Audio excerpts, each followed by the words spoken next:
तो दिल्ली जीतने के बाद बीजेपी के बारे में जब मीडिया वालों ने लालू प्रसाद यादव से पूछा कि क्या दिल्ली के परिणाम जो नतीजे आए हैं जिसमें बीजेपी को प्रचंड जीत मिली है, क्या इसका असर जो है वो बिहार के चुनाव पर पड़ेगा, तब लालू प्रसाद यादव ने ऐसा जवाब दिया कि सुनकर आप भी चौंक जाएंगे।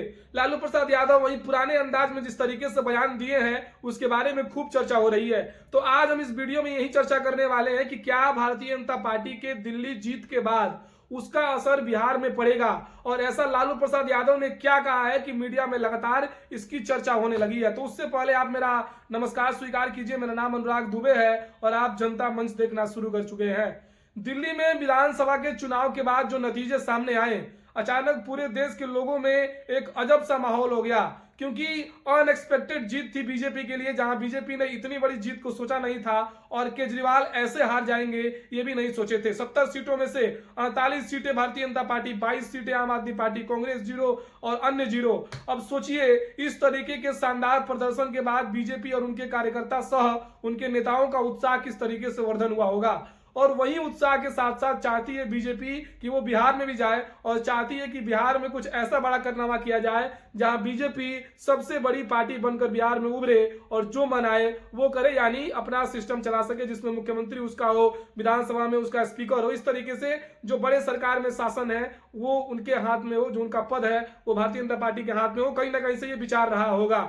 लेकिन ऐसे में जब मीडिया वालों ने लालू प्रसाद यादव से पूछा, लालू यादव से मीडिया वालों ने पूछा कि बीजेपी तो अति उत्साह में है और बीजेपी जीत चुकी है दिल्ली, तो क्या उसके जो परिणाम के नतीजे जो आए हैं उसके नतीजों का असर बिहार के चुनाव में पड़ेगा।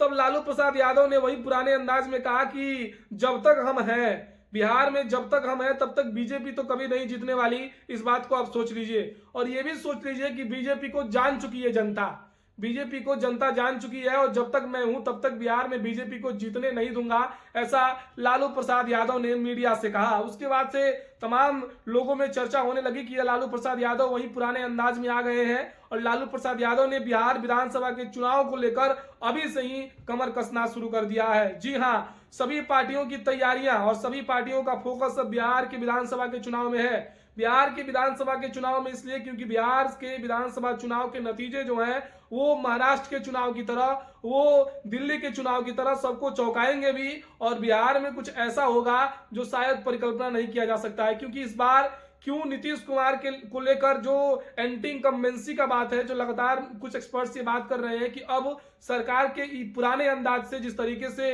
केजरीवाल को लेकर और केजरीवाल की सरकार को लेकर सत्ता विरोधी लहर लोगों में देखने को मिला, वही क्या नीतीश कुमार के लिए भी देखने को मिलेगा। क्या नीतीश कुमार के खिलाफ लोगों में वही एंटी इनकम्बेंसी, वही सत्ता विरोधी लहर जो है वो कहीं ना कहीं से देखने को मिलेगा। आखिर बिहार के विधानसभा के चुनाव में ऐसा क्या होगा? क्या चिराग पासवान के ऊपर एनडीए दांव खेलेगी? क्या तेजस्वी यादव मुख्यमंत्री बन पाएंगे? आरजेडी कितने सीटें इस बार जीत पाएगी?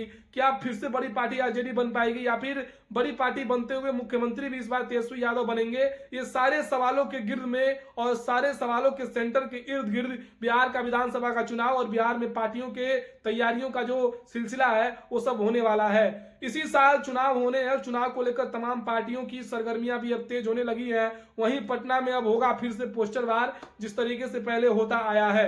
अब फिर से जनता के बीच में मीडिया वाले घूमेंगे और पूछेंगे और मन टटोलने का प्रयास करेंगे कि इस बार बिहार का मुख्यमंत्री कौन? क्या बीपीएससी का प्रोटेस्ट, क्या युवाओं में नाराजगी, क्या सरकार के प्रति एंटी इनकम्बेंसी की भावना, क्या सत्ता विरोधी लहर की बातें जो है वो सरकार को लेकर चलने वाली है बिहार में, या फिर जो तेजस्वी यादव है जिस तरीके से युवाओं का साथ है उसको लेकर कुछ नया हो सकता है? इन सभी तमाम सवालों को लेकर आप भी जुड़े रहिएगा हमारे साथ, क्योंकि हम इस बार बिहार इलेक्शन में कुछ खास करेंगे और लोगों के साथ आपको बताएंगे कि इस बार की हकीकत क्या है। तो ऐसे में देखते रहिएगा जनता मंच, और चैनल पर नए हैं तो सब्सक्राइब जरूर कीजिएगा। बहुत बहुत धन्यवाद।